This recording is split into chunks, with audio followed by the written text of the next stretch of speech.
Ya, Assalamualaikum warahmatullahi wabarakatuh. Berjumpa kembali bersama Bapak di pembelajaran Pancasila dan Kewarganegaraan. Gitu.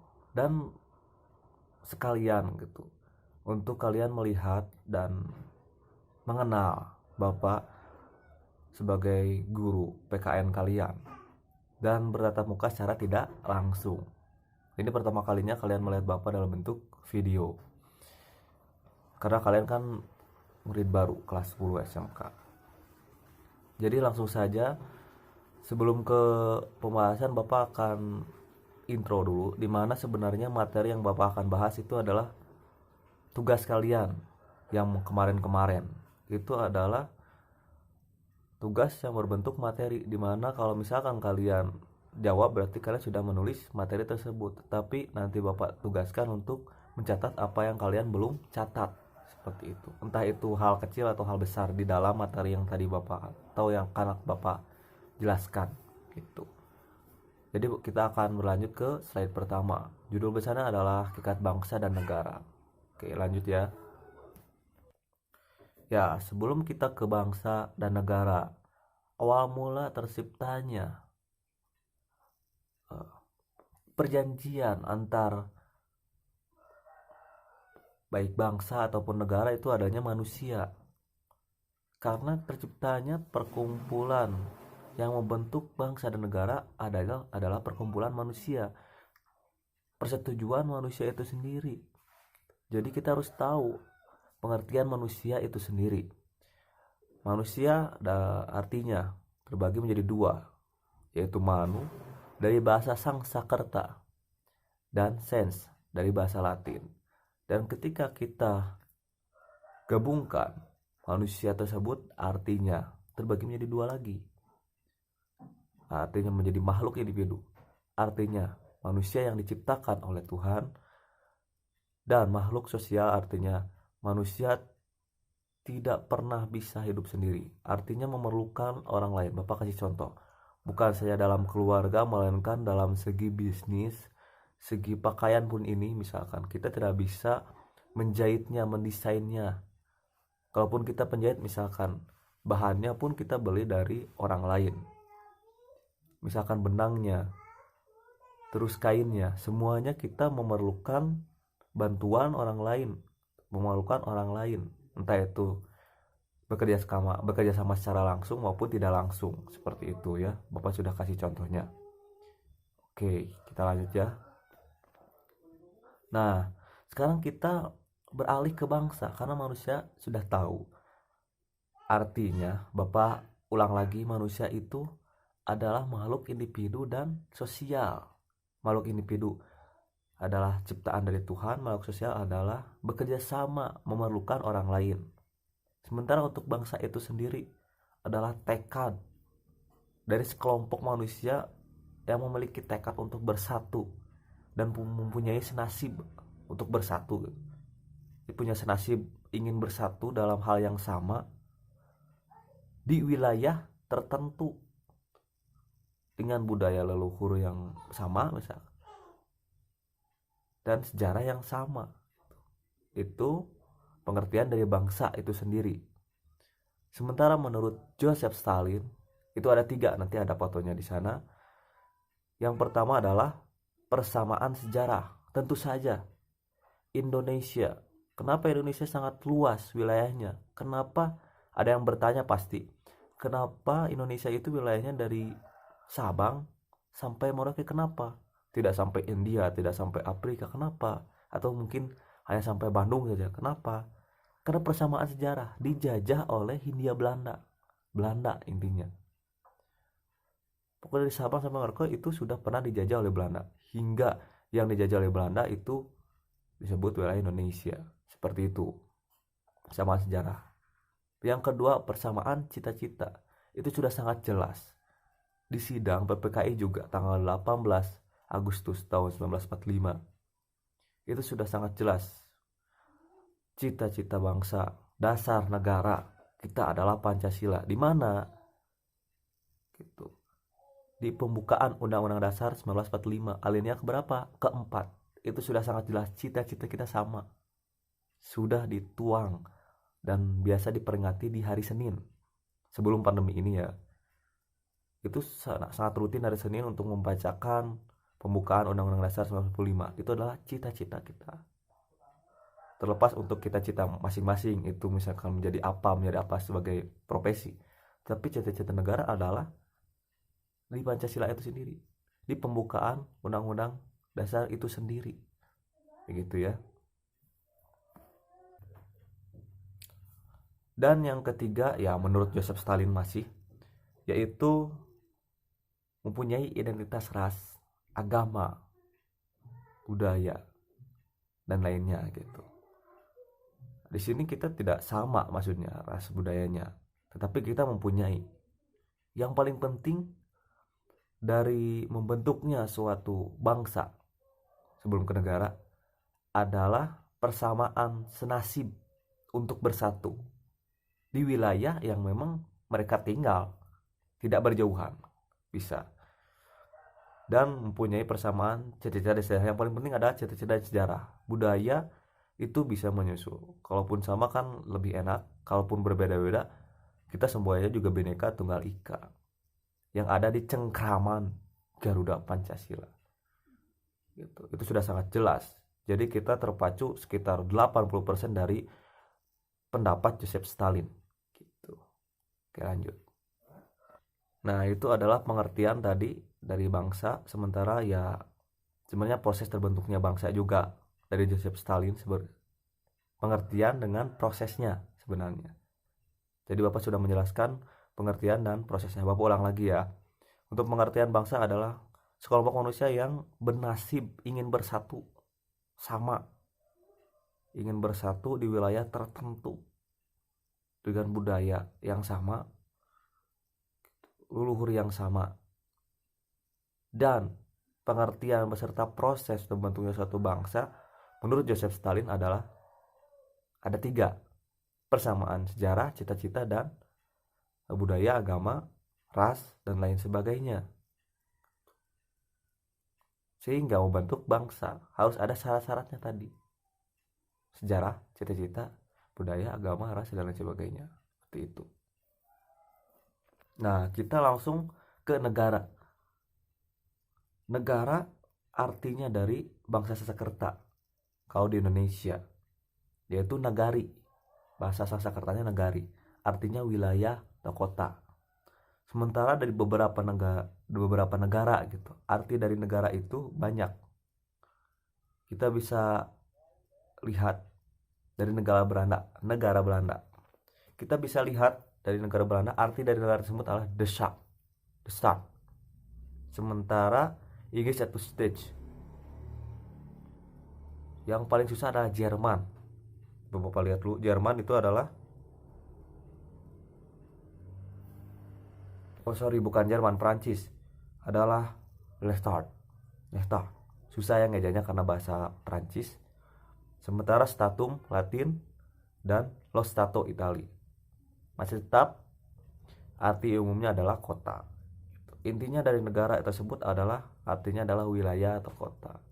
Tetapi kalau bahasa formalnya gitu, kalau hal formalnya pengertian negara itu adalah organisasi gitu, yang dibentuk untuk tujuan terciptanya kedamaian gitu.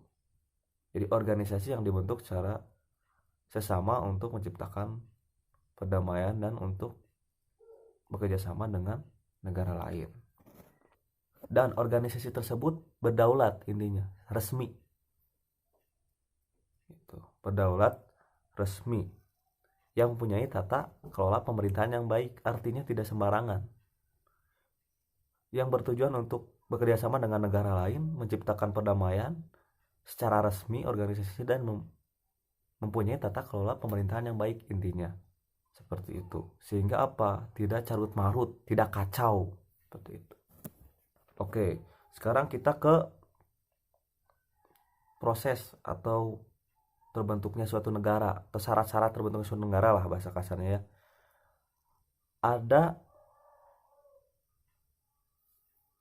syarat-syarat negara ada dua sebenarnya. Yang paling umum kita suka jelaskan, kita suka lihat, kita suka pahami. Yang pertama adalah unsur konstitutif. Apa itu unsur konstitutif? Adalah unsur-unsur wajib, unsur mutlak yang harus ada di setiap negara. Syarat-syaratnya harus ada. Negara itu syarat-syaratnya ini gitu, unsur konstitutif. Jadi yang wajib untuk membentuk suatu negara adalah ini, tiga ini. Apa tiga ini? Penduduk yang tetap, mempunyai wilayah dan pemerintahan yang berdaulat. Tiga hal ini yang bisa membentuk suatu negara syaratnya. Kalaupun salah satunya tidak ada, ya berarti syaratnya tidak terpenuhi. Sebagai contoh,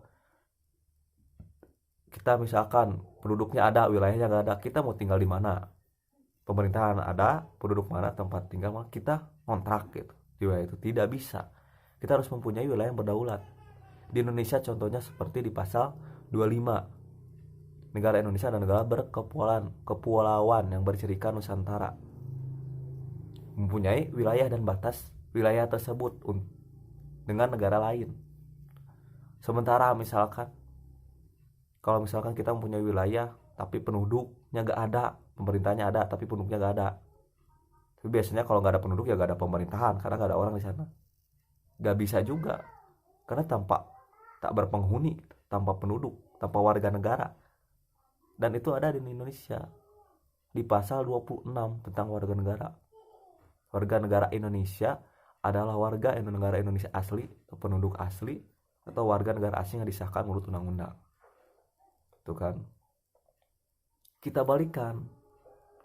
Wilayah ada, penduduk ada, pemerintahnya berdaulat, tidak ada. Berjalan pasti, itu pasti karena sudah syarat mutlaknya penduduk dan wilayah. Tetapi kalau tidak ada yang memimpin, ya kacau lagi.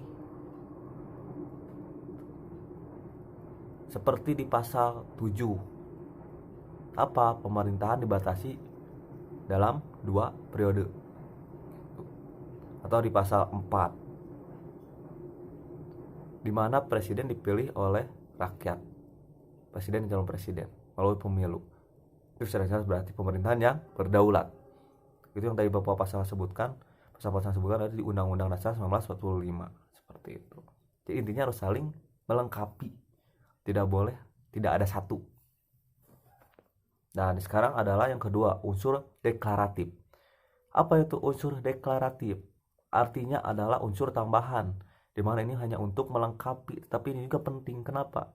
Untuk menjaga eksistensi dari negara tersebut.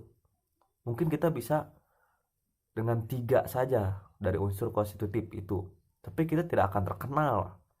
Kita ingin hidup bisa lebih maju, ya kita harus punya kerjasama yang baik. Kita harus terkenal, kita harus eksisnya baik, namanya baik. Dengan cara apa? Pengakuan negara lain yang baik secara hukum. Itu unsur deklaratif. Indonesia diakui ya awal-awal gitu oleh Mesir, Palestina. Tetapi secara resminya oleh PBB adalah tahun 1948. Gitu. Jadi intinya kalau sudah diakui oleh negara-negara luar, organisasi internasional, maka kita tidak sulit untuk masuk ke dalam organisasi tersebut untuk bekerja sama dengan negara lain untuk menambah kekurangan dari negara tersebut. Tuh. Sebelum kita ke asal mula terbentuknya suatu negara Indonesia gitu, bangsa dan negaranya beriringan atau tidak? Sebenarnya harus beriringan bangsa negara itu. Tetapi terbentuknya suatu bangsa itu kita bisa lihat dari tanggal 28 Oktober 1928. Itu awal mula terbentuknya suatu bangsa. Walaupun itu segelintir orang, Sumpah Pemuda kan, berarti hanya pemuda. Yang lain pasti mengikuti.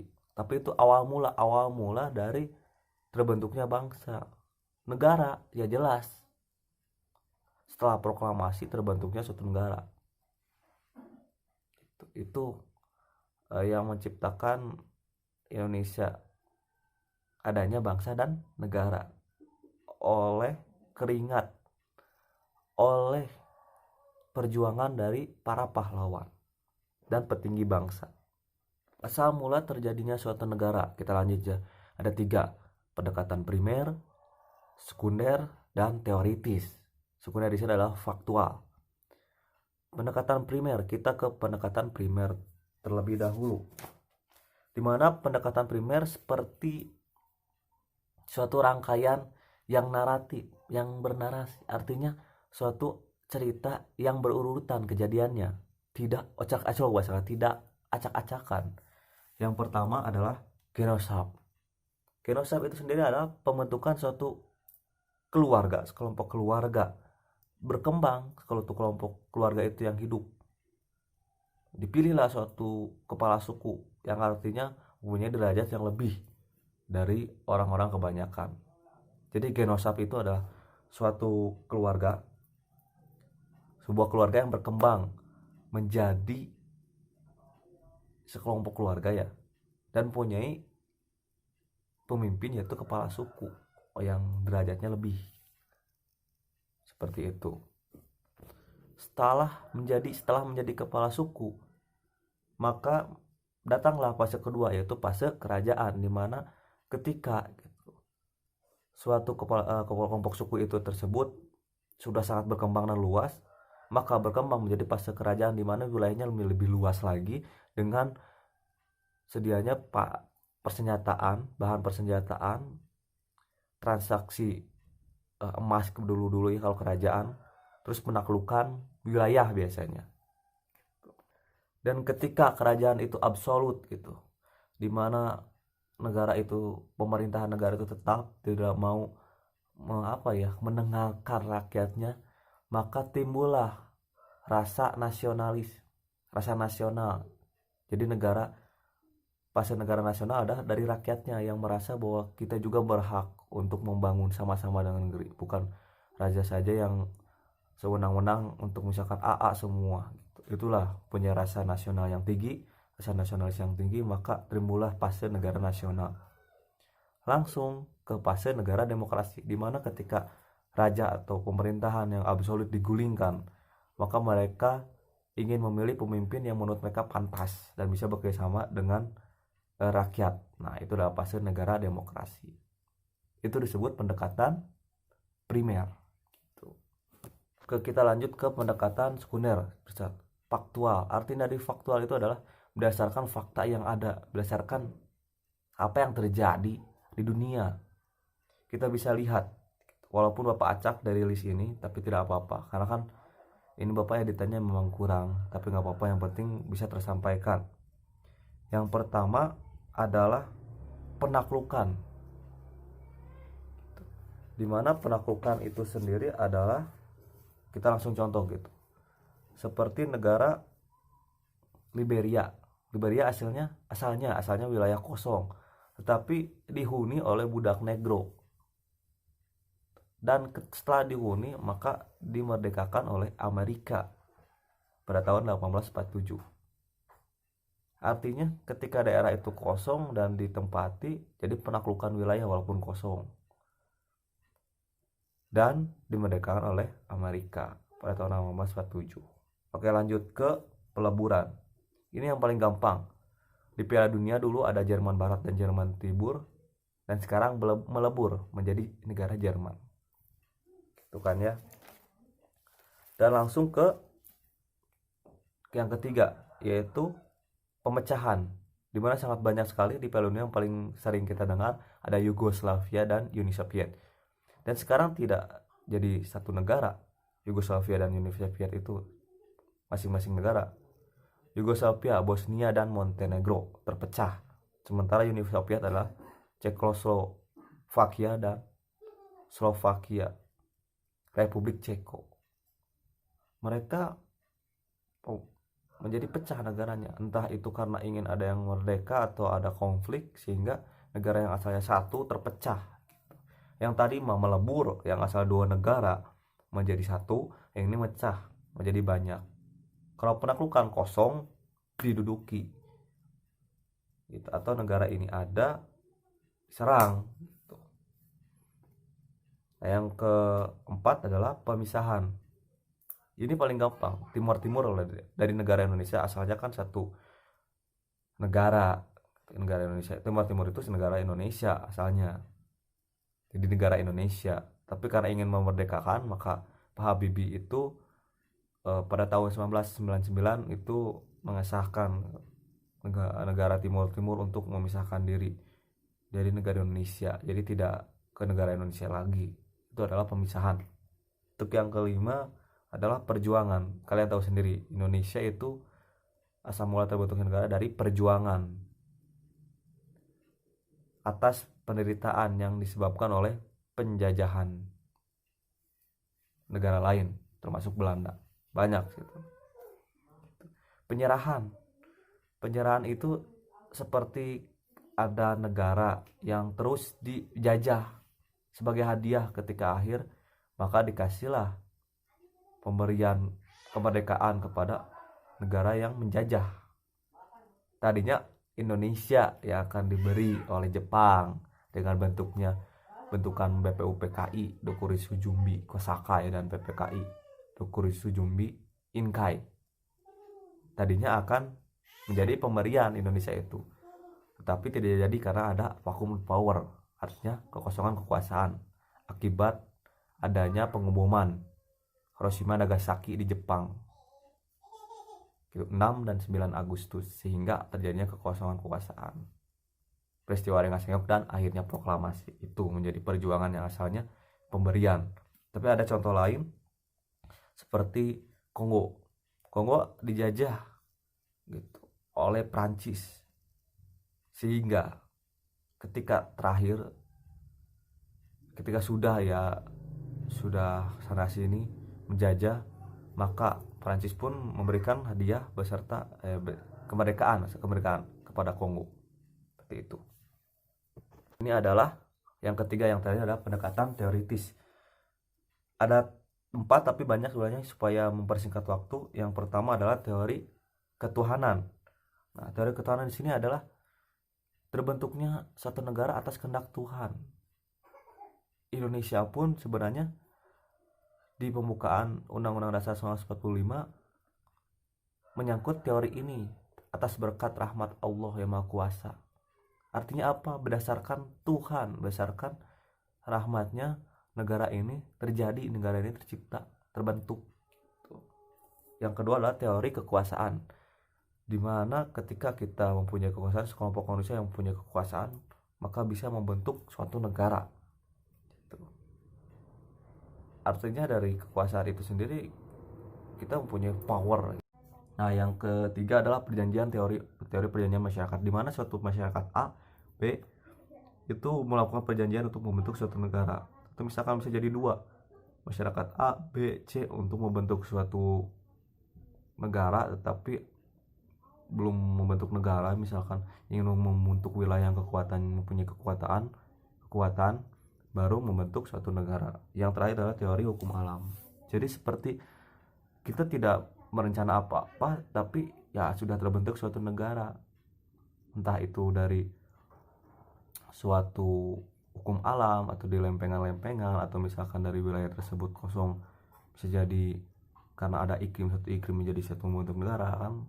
Intinya tidak sesuai dengan apa yang kita kehendaki atau orang-orang kehendaki. Jadi Bapak cukupkan sekian. Mohon maaf atas kekurangannya, apalagi pengeditannya ya, karena Bapak mengedit sendiri. Kalau misalkan kurang-kurang dari penyampaian materi atau kata-kata, mohon maaf. Kalaupun ada yang tidak mengerti, nanti bisa kalian tanyakan di WhatsApp group atau classroom. Nanti Bapak jawab melalui voice note. Sekian pembahasan dari Bapak. Wabillahi taufiq wal hidayah. Wassalamualaikum warahmatullahi wabarakatuh.